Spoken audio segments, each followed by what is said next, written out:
بچه‌ها، چطورین؟ به ویدیو دیگه خوش اومدین. اسم من غزاله است و توی این ویدیو میخوایم توضیح بدیم که چرا اصلا عزت نفس بعضی از افراد کم میشه و وقتی بزرگ میشن عزت نفس کمی دارن. توی ویدیو قبلی ما راجع به این صحبت کردیم که عزت نفس و اعتماد به نفس چیه، فرقشون چیه و اینکه چه نشونه‌هایی وجود داره که بریم متوجه بشیم که اصلا عزت نفس کمی داریم یا نه. اگه اون ویدیو رو ندیدید لینکش رو براتون این بالا میذارم، اگه دوست داشتین ببینین اصلا عزت نفستون کمه یا عزت نفس خوبی دارین.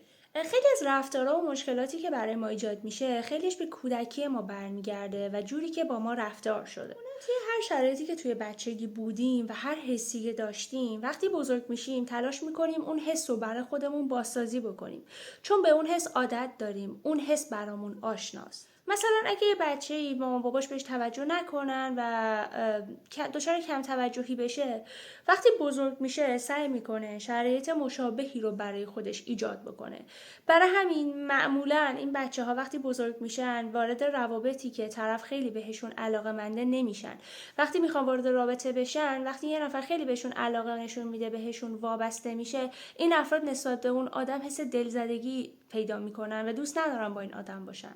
این به خاطر اینه که دوران کودکیشون اون حس تنهایی رو داشتن، حس کم توجهی رو داشتن و وقتی بزرگ میشن سعی میکنن اونو برای خودشون بازسازی کنن. به صورت ناخودآگاه ما سعی میکنیم به شرایطی که توی دوران کودکیمون بودیم برگردیم، احساسی و منتالی به اون دوران برگردیم، چون برامون آشناست. حالا چه میخواد سالم باشه چه میخواد سالم نباشه، فقط چون آشناست ما سعی میکنیم اون شرایط رو برای خودمون بازسازی بکنیم. ممکنه عزت نفس شما برای این پایین باشه که مثلا یه پارتنری دارین یا یه آدم خیلی مهمی تو زندگیتون هست که هیچ وقت نتونستین ازش تایید و بگیرین، ولی خیلی وقتا یا اکثر مواقع این عزت نفس کم به دوران بچگی ما برمیگرده که چجوری با ما رفتار شده. یکی از چیزایی که عزت نفس رو خیلی کم میکنه مقایسه کردن خودمون با بقیه است و اگر این کارو زیاد انجام میدین احتمال زیاد تو دوران کودکیتون پدر مادرتون شما رو خیلی با بقیه مقایسه کردن که چرا شکل این نیستی، چرا شاگرد اول نیستی، چرا شکل اون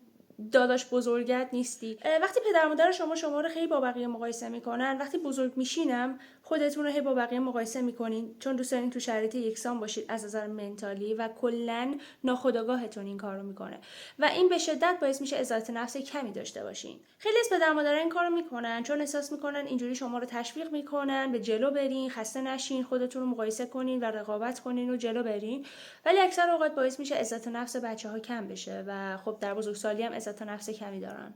اگه وقتی با خودتون صحبت میکنید همش منفی میگید به خودتون و صدای درونیتون منفیه نسبت به خودتون، میتونه این نشونه این باشه که توی کودکی پدر مادرتون خیلی ازتون انتقاد کردن به خاطر ویژگی هایی که داشتین، به خاطر کارهایی که کردین و الان حس میکنید که از خود واقعیتون دورین، هیچ ربطی به آدمی که واقعا هستین نداره و هی خودتون رو انتقاد میکنین.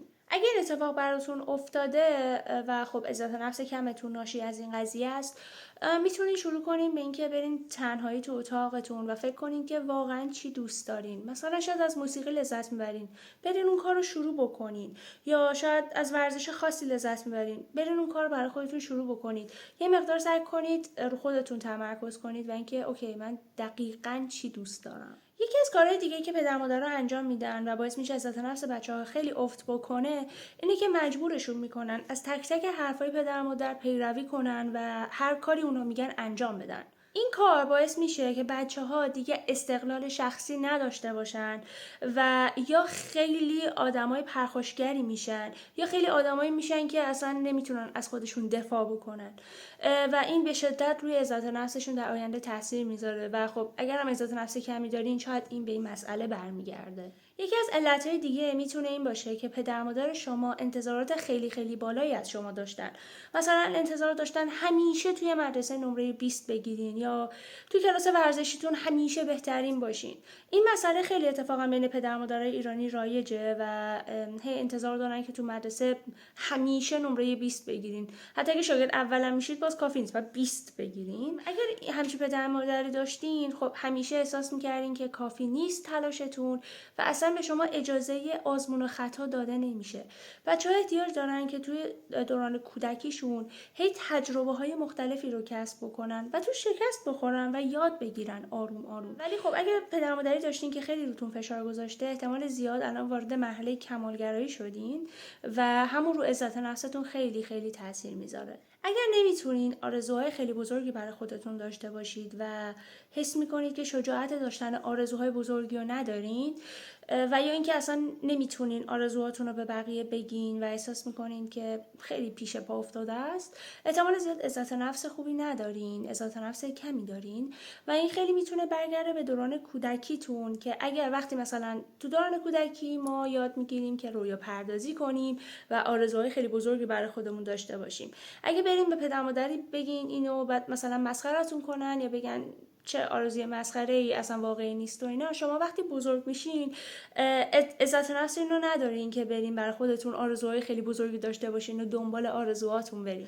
در صورتی که چیزی که بچه‌ها لازم دارن اینه که برن تجربه کنن، شکست بخورن و در هر صورت بدونن که عشق و علاقه پدر مادرشون و تشویق پدر مادرشون رو دارن و It's okay. در صورتی که خیلی از پدر مادرها این اشتباهاتو میکنن و ما باید یاد بگیریم این مسئله رو که پدر مادرمون رو ببخشیم، به خاطر اینکه اونا هم آدمایی هم مثل من و شما و تجربه زیادی نداشتن و مسلما اشتباه هم میکنن، خیلی طبیعیه، خیلی کار رو سرشون ریخته. اگه بخوان مثلا به این مسئله بپردازن، مسئله مالی رو برسن، از اونور واقعا مثلا شاید وقت نکنن به این فکر کنن که نقاشی شما چه شکلی بوده مثلا تو سن 5 سالگی. برای همین خیلی مهمه که پدر مادرمون رو ببخشیم.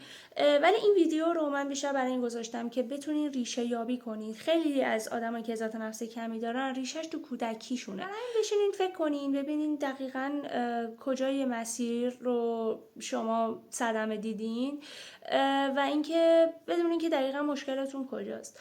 بعدها میتونین آروم آروم رو عزت نفستون کار بکنین و روز به روزم بهتر بشه. مرسی از اینکه این ویدیو رو دیدین. تا ویدیو بعدی میبینمتون. خدافظ.